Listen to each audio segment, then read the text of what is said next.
What kind of knife she got? She got a butcher knife, but it's not that sharp. But she got a butcher knife, so.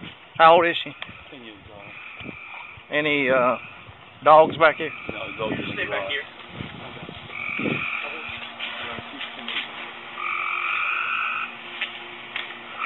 She has a history of that.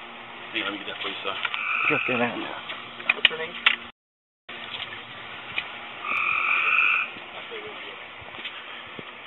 Hey, police officer! I think the department saw the advantage to having the video cameras. It does support the idea of transparency with the community that we serve. It also allows us a tool for performance evaluations for supervisors. So we just saw the opportunity to use these cameras to better our agency and better serve the citizens in our community, and decided that that was something we needed to go ahead and start implementing. Greensboro, North Carolina, a city of about 280,000 people, was one of the first in the state to implement body cameras for police officers. This was 2.5 years ago, before most of the broad public knowledge about the technology and its potential merits. While body cams are becoming a little more mainstream, they're not quite a standard yet. Some say that's perhaps a good thing, because despite the positives, we still haven't pinned down all the answers about using them and managing the footage they capture.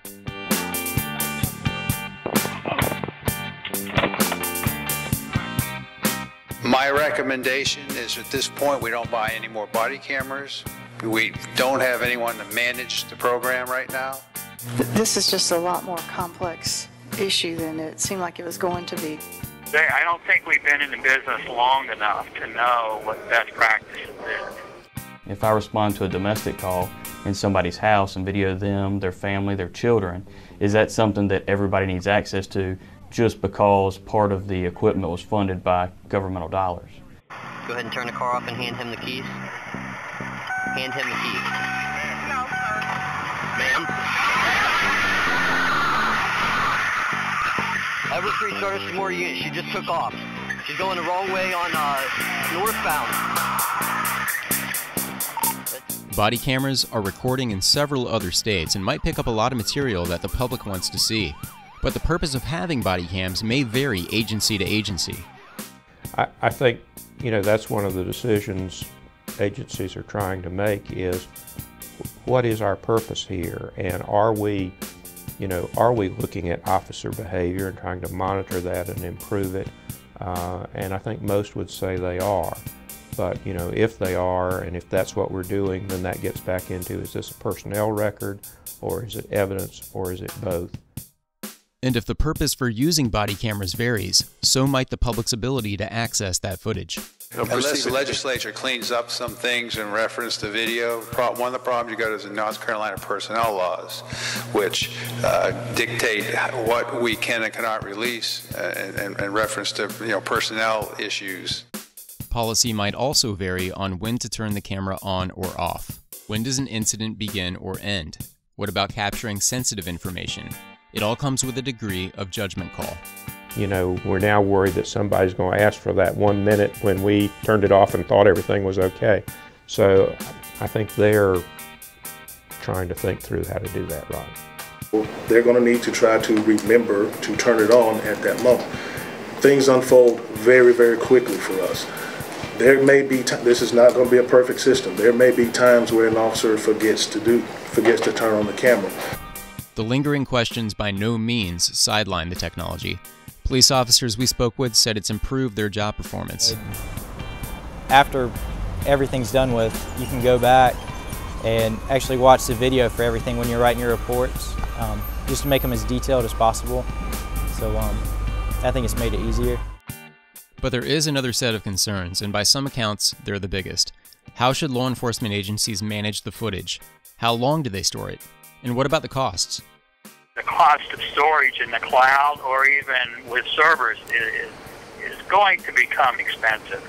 If you go into this thinking, well, I have a small department, I've only got 10 officers, I'll just order a big stack of DVDs or some hard drives or something and we'll be good, you can see that very quickly you wouldn't get very far that way. And there's still not a big precedent in terms of policy when it comes to data retention. and how we store videos and how long we store videos, at least within the state of North Carolina. That's one of the things that a lot of the departments are kind of seeking, is some guidance or some legislation that is specific to the new technology of body-worn cameras. This is all to say that there isn't any legislation in North Carolina specific to body camera policy, but there are some resources. The American Civil Liberties Union has model policy recommending such things as a 6-month video retention rule, or 3 years if it captures significant events like a use of force or a felony offense.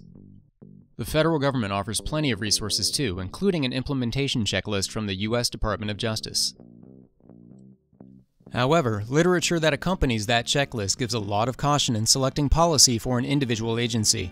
It quotes Lindsay Miller of the Police Executive Research Forum as saying, "Once implemented, it is hard to scale back from that course."